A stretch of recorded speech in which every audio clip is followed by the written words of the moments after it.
अस्सलाम वालेकुम। Pole to ages official team here. अच्छा स्टूडेंट्स, आज हम बात कर लेते हैं टिश्यू रिपेयर के बारे में, क्योंकि मेरी ऑलरेडी सेल इंजरी पे और इन्फ्लेमेशन पे वीडियो बनी हुई है। अगर आप में से कोई देखना चाहता है तो आप देख सकते हैं। टिश्यू रिपेयर की अगर हम बात करें तो इसमें रिपेयर आपने करना है। इसमें क्या क्या रिपेयर में होता है, कौन सा टिश्यू डैमेज या हो जाए तो कैसे करते हैं। जो नॉर्मल है, माइल्ड सुपरफिशियल इंजरी है, सीवियर इंजरी है तो माइल्ड सुपरफिशियल इंजरी रीजनरेशन हो जाएगी, और सीवियर इंजरी होगी तो स्कार फॉर्मेशन हो जाएगी। ये आपने यहाँ से अंदर से रीड कर लेना ताकि आपको इसका कंसेप्ट हो जाए।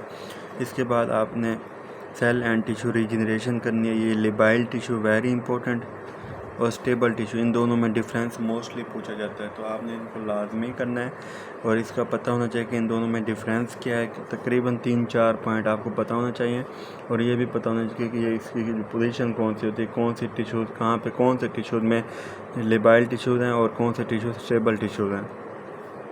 उसके बाद हम बात करेंगे परमानेंट टिश्यूज़ के बारे में। परमानेंट टिश्यूज़ का आपको पता होना चाहिए, आपने जस्ट इतना ही रीड करना है जितना आपके सामने किया हुआ है।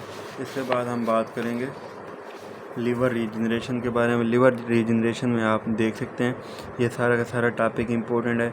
इसके बाद सबसे जो इम्पोर्टेंट MCQ है वह canal the fairing oval cells. ये आपसे मोस्टली पूछा जाता है कि ओवल सेल्स कहाँ होते हैं, कहाँ हेल्प करते हैं, तो वो लीवर रीजनरेशन में करते हैं और आपको इनका पता होना चाहिए।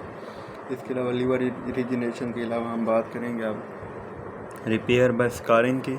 तो आप रिपेयर बाय स्कारिंग ये आप करेंगे। Steps in scar formation very important topic, university question है, MCQ में भी आते हैं, तो आपने इसको लाजमी करना है। इसके बाद ये स्टेप सारे आ जाते हैं। सेल प्रोलिफरेशन, रीमॉडलिंग, वो पहले भी एक बात हो चुकी है। इसके बाद जो आपका सेपरेट क्वेश्चन आता है स्टूडेंट्स, वो ये है कि first intention and second intention, इन दोनों में आपको डिफरेंस पूछा जाता है आपसे। तो इन दोनों का डिफरेंस आपको पता होना चाहिए कि प्राइमरी फर्स्ट इंटेंशन में क्या है और सेकंड इंटेंशन में क्या है, या प्राइमरी यूनियन क्या है या सेकेंडरी यूनियन क्या है। इन दोनों में डिफरेंस यहाँ पे भी पॉइंट्स लिखे हुए हैं, आप लिख सकते हैं वहाँ पे कि ये स्ट्रॉन्ग स्कार होता है, क्लीन कट होता है, लेस ग्रेन्यूल्स होते हैं, और ये सेप्टिक होता है, ग्रेटर होता है, और वाउंड कंट्रैक्शन और वीक स्कार होता है। ये भी आप अपनी बुक पे लिख सकते हैं, और ताकि आपको किसी और बुक से सर्च ना करना पड़े। अदरवाइज़ आप पास्ट पेपर या किसी और बुक से देख सकते हैं, वहाँ पे भी लिखे होंगे इनके पॉइंट्स। इनमें डिफरेंस लाजमी आता है, तो आपने इसको अच्छे से करना है। Angiogenesis very important, most important.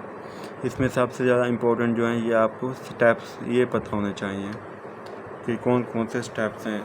इसको अंडरस्टैंड करने के लिए आप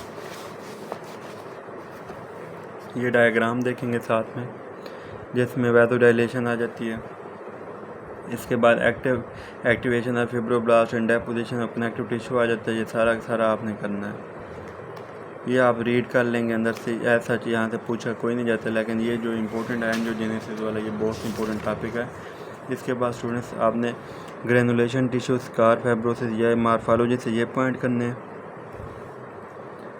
और इसके बाद फैक्टर, कौन से फैक्टर होते हैं जो ये वाला टॉपिक करना है कि that empire tissue repair infection. ये सारे के सारे मोस्ट इंपॉर्टेंट टॉपिक है आपका, और मोस्टली पूछा जाता है, तो आपने इसको लाजमी करना है कि कौन कौन से फैक्टर होते हैं जो टिश्यू रिपेयर को वो करते हैं, टिश्यू रिपेयर को इम्पेयर करते हैं। तो इन्फेक्शन, डायबिटीज़, सारा मैकेनिकल फैक्टर, लोकल फैक्टर, ये लोकल फैक्टर हैं, ये मैकेनिकल फैक्टर हैं।